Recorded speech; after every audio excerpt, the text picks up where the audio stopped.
Thanks very much for having me here. I'm on the Musqueam, Squamish, and Tsleil-Waututh territories right now, and I make a podcast. But my whole life, I've been an opioid user. I'm part of the Vancouver area network of drug users, and I mean, I'm really here because I'm an old school dope fiend, and I'm tired of politicians trying to kill me and my friends. It's really simple.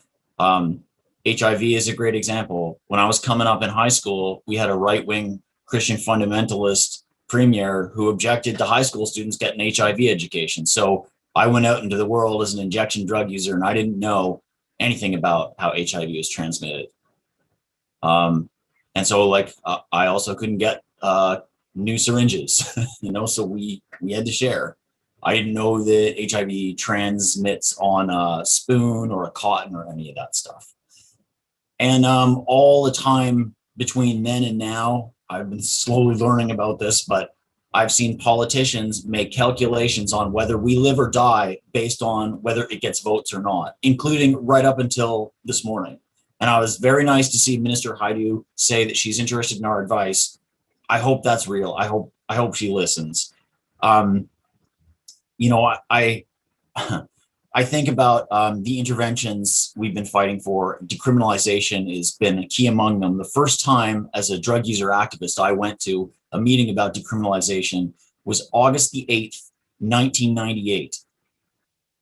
So that's, I don't know, 23 years ago. So yeah, we've been fighting for this for a long time. And I was one of the people from the Vancouver area network of drug users who was pressing the city about what their plan is. What's this blueprint that Vancouver's coming up with? Tell us about the thresholds. And they wouldn't let us into that conversation. In fact, they refused to let us see the thresholds until they were public and already sent to Minister Haidu's office. And those thresholds during the time I was using heroin wouldn't have decriminalized me. I was a drug user like a lot of people who were above the thresholds set by the city. And in the time that I've been fighting for decriminalization with lots of comrades, I've been to Portugal and I met with other drug user activists there. And they said, don't let them do this without you. They said, put yourself in that room, kick in the door, make them listen. Don't make them make a system for you without you. We say nothing about us without us, but this issue of thresholds in the Vancouver model is exactly why. It's exactly why we say this, exactly why we try to fight to get into the room, because when people do stuff without us, they fuck it up. And we're left holding the bag.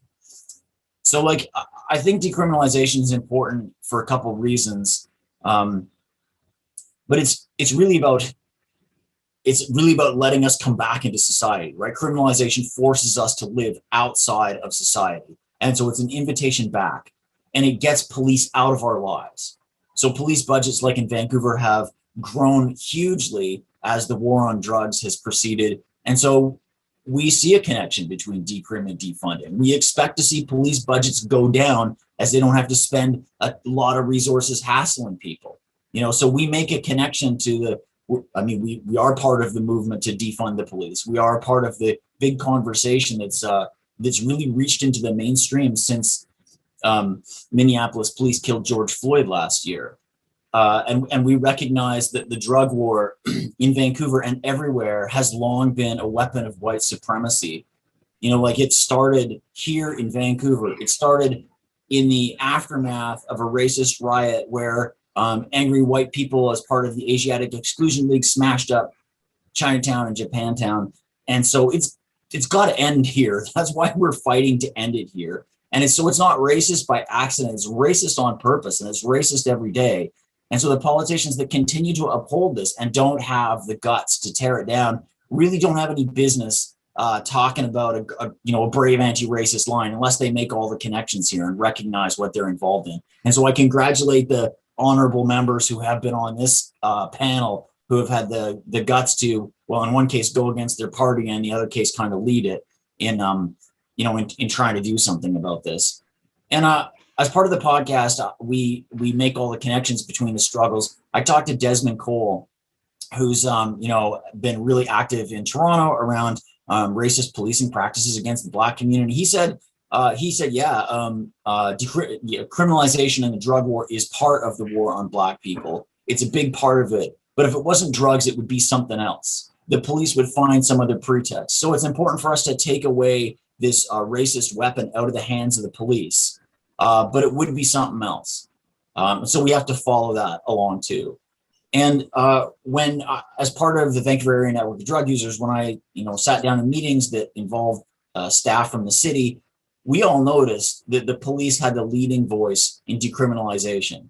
So that is the people who are responsible for criminalizing me and the people I know and care about for our whole lives are now in charge of how we would be decriminalized. And to us, that's just fucking unacceptable. They're in a conflict of interest. They get a lot of their budget from the drug war.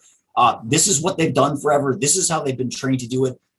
Police have no role in decriminalization other than to stand down, other than to just leave. And so there has been this buck passing between different levels of government, between the city and the police, but the police are always in there. I've seen the chief of police in these meetings really being the one who's holding the line on low thresholds, really being the one who's holding the pen when they write the blueprint.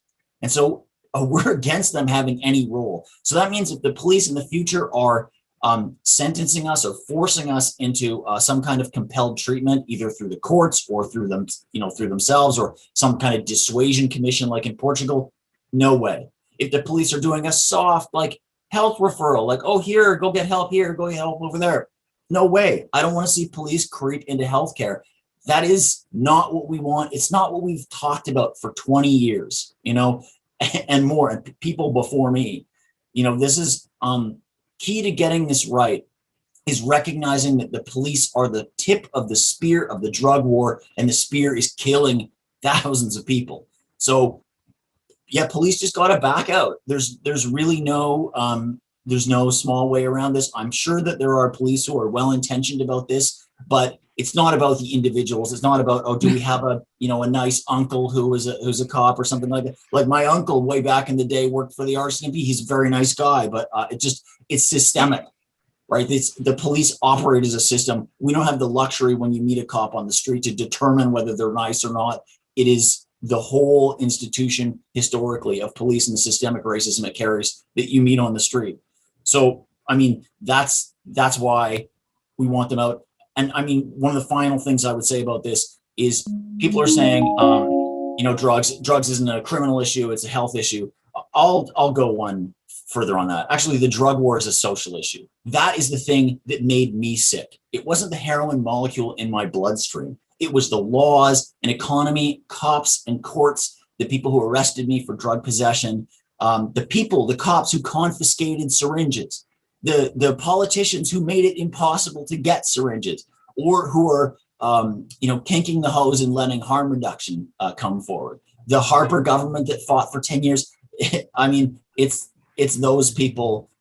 It's the problem, and not the molecule, right? So we still go to point at this evil thing or this disease that, we use drugs because of trauma and colonization and displacement and alienation, and because people have shitty jobs, or because people have no jobs, or because people have shitty lives or boring lives, or because it's fun, or because we made such a fucking mean society that honestly, I don't understand how everybody out there manages to get through a day with a little cushion of opioids, because shit, I sure as hell do. This morning, this was my breakfast, methadone, So we have to recognize it is not us that is sick. Don't fix me. Let's fix the world.